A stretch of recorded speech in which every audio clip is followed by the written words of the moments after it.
Tinira ng tatay ko ang pagkababae ko. Siya. May secret affair kami ng office mate ko. Hindi ko matigilan kasi sobrang galing niya sa... Raqi's Secret Files. Secret Files. It's the kind of bleep you never knew existed. Kunwari inosente pero boy naman pala. Raqi's Secret Files. Secret Files.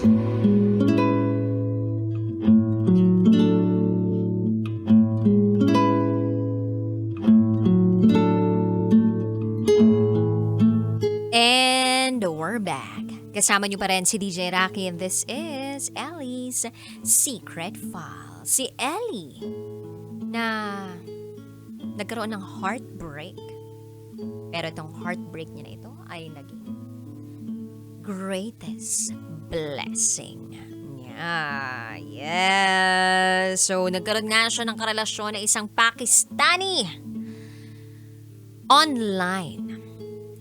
Almost 3 years sila nang biglang nalaman niya na ikinasal na pala. Etong boyfriend niya sa ibang babae. At ang matindi pa doon, nabuntis na ng kanyang boyfriend yung inasawa niya. So, yun. Major heartbreak. She found herself installing a dating app. At dito niya nga nakilala si Jay. Si Jay na isang Pinoy pero lumaki sa Macau. At naging okay ang lahat sa kanila. Naging magkasundo sila. Naging okay kausap. Tapos, ayun na. No, okay na yung secret file sender natin. Not completely. Bigla namang bumabalik yung ex niya. Ayusin daw nila ang lahat. Ang tindi, no? Kung kailan okay ka na, naayos mo na yung sarili mo, nag-heal ka na kahit papano, biglang bumabalik yung ex, yung nanira ng puso mo. Yung namwasak nito. Kaasar. Pero buti na lang na pag-isip-isip niya dahil nga nawala yung passport niya. Nawala yung visa niya, yung dokumento niya. Naisip niya na baka hindi yon ang gusto ni Lord para sa kanya. Yung balikan yung ex niya kasi nagpaplano na siyang pumunta ulit ng UAE, ng Abu Dhabi. So, ending, naging sila ni Jay. Pinursu siya ni Jay, pumunta siya ng Macau, namasyal, tapos nagyugyuga na sila. Tapos, happy naman na siya ngayon. So, 1 year and counting na sila ng kanyang boyfriend na si Jay. And dito rin natin masasabi na meron din palang true love sa dating app. Pwede rin palang makatagpo ng matinong tao sa dating app. Kailangan mo lang sigurong mamili ng tama. Oo. Hindi yung kung sino lang yung available online. Okay? Yun na, diba? Patos agad. Hindi. Kilalanin mo rin syempre. Anyway, pakinggan na natin ang mga kabisyo natin nag-share ng kanilang mga thoughts, comment suggestions, and violent reactions. Ito po ang sabi ni Dr. J. Hi Ellie, napakahirap mawala ng mga dokumento gaya ng passport. Pero mas mahirap na maipit sa isang maling relasyon ng panghabang buhay. Isang blessing in disguise ang nangyari sa'yo para pigilan kang balikan pa si Sahil. Nawala si Sahil sa'yo pero dumating naman sa buhay mo si Jay. I-enjoy mo lang ang bawat yugyugan ninyong dalawa. Sana tuloy-tuloy na ang forever na relasyon ninyong dalawa. Huwag bumitaw sa maliliit na pagsubok. Be faithful to each other. Pag may misunderstanding, choose yugyugan over sapakan. God bless you both. Thanks DJ Raqi from Doc Your J. Gusto ko yun. Be faithful to each other. Pag may misunderstanding, choose yugyugan. O, diba? Uy, magandang pang patch up din yung ganun. Yung yugyugan. Ewan ko kung may nabalitaan na kayong ganun. Yung magkagalit na mag-asawa, tapos biglang nagkaayos dahil nagyugyugan. Yung ang init ng ulo nyo sa isa't isa, hindi kayo magkasundo sa bagay. Tapos biglang boom, nagyugyugan, no? Yun lang pala yung solusyon. Anyway, eto naman sabi ni Joe Andizon Kalimli. Maya pa bengi po, DJ Raqi, para kay SF Sender. Sana si Jay na yung pang lifetime mo. Pero hindi ko kinaya yung unang meet pa lang, may pa fireworks display na. Sa totoo lang, iba pa rin yung nakikilala mo personally yung tao. Yung tipong alam mo yung background niya, etc. Yun lamang po, DJ Raqi. Lakas pong makaprof ng OOTD mo. Ganda. Shoutout po sa Team Rocketeers. Thank you, John Andizon Kalimlim. Ito naman ang sabi ng ating kabisyo na si Marisa Fabre Figueroa. Naka-move on ka nga sa ex mo. Sana nga si Jay na yung tamang tao sa'yo na nakatadhana. Maging masaya ka sana sa relasyong meron kayo ngayon. From Marisa Figueroa. Salamat. Ito naman sabi ni Alisa Mallorca. Grabe yung first meet, yugyugan agad. At least, after heartache, nakita mo na yung tamang tao para sa'yo. Pero yung yugyugan, grabe ha. Eh syempre, diba? Pag medyo walang dilig, natutuyo, diba? Charot, no way darot. Anyway, hello kay Cabrera Neslin. Hello din po kay Noji Boy. Sabi niya, mali ang ibigin ang taong may asawa na. Buti na lang sa single ka pumatol. I miss you, DJ Raqi. God bless. Watching from San Mateo, Rizal. Eto naman ang sabi ni Mark R. Jacob Maligaya. Got to believe in magic, sender, ika nga nila. So magic na may nangyari sa first meet nyo, dala ng sensation and feelings. Move on ka na kay Pakistani. Part na lang siya ng story mo. Good luck sa inyo ni Jay and more yugyugan pa to the moon. Although, mukhang mas masarap ang Arabic food kesa sa Chinese food. Uy, kanya-kanya naman yun ng preference, syempre. Ito naman sabi ni Shamay Rose. Para kay sender, nabigo ka man sa pag-ibig sa unang pagkakataon, darating din ang taong para sa'yo, yung ibibigay sa'yo ng Panginoon. Dahil yun ang deserve mo. Ang galing mo sa parte na hindi mo na ipinagpatuloy pa ang relasyon mo sa isang Pakistani na may asawa na dahil ginamit mo ang utak mo at hindi puro puso. Sana yung partner mo ngayon ay siya na ang maging lifetime partner mo. God bless po. Shoutout sa Pilanggon, sa Danto family, sa Declum Tobias Fournier Antique. Naka-speaker po kami. Ang lakas ninyo rito. Bisyo na to. Basic yan, syempre. Ito pa sabi ni Robert Tirao, blessing talaga ang nangyari sa'yo, pero sana this time, pahalagahan mo yung meron kayo ngayon. Pag may kulang kayo, punan, at yugyugan nyo na rin.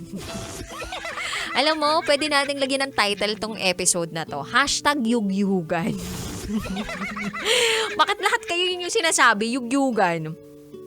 Anyway, hi din kay Charles. Sabi niya, wow, sa kadugong Pinoy ang bagsak. Bakit nga ba pinasikat yung word do broken hearts go? Kasi tayo yung kikilo sa heartbreak na daladala natin. Sana nga sender yung Pinoy na nasa Macau ang magtatagal.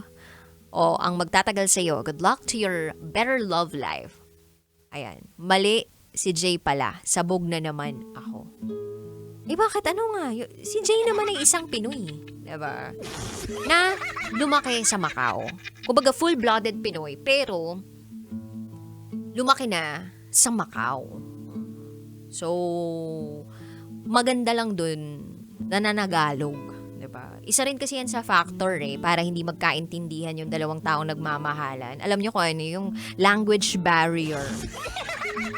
Tsaka, yung ibang kultura, 'di ba? Pag iba kayo ng kinalakihan, iba kayong kinagisnan, medyo malaki yung tatawirin para lang magkaintindihan kayo, magkaunawaan kayo. Isa yan sa nagiging source of pagtatalo, miscommunication, misunderstanding, yan. Kaya kapag medyo mas open kayo or mas same kayo ng pinanggagalingan, ng kultura, mas naiintindihan niyo yung isa't isa.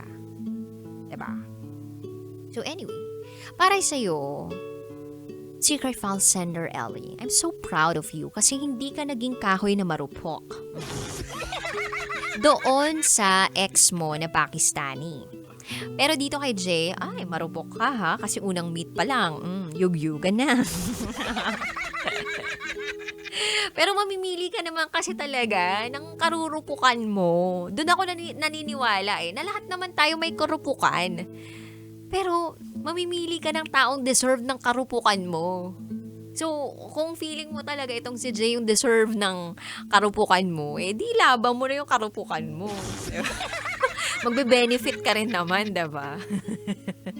Charot with the rot. Pero, yun nga, your heartache is your greatest blessing. I wrote that in my book. And I've heard that so many times in my life na yung akala mong relasyon na para sa'yo, akala mo lang pala yun.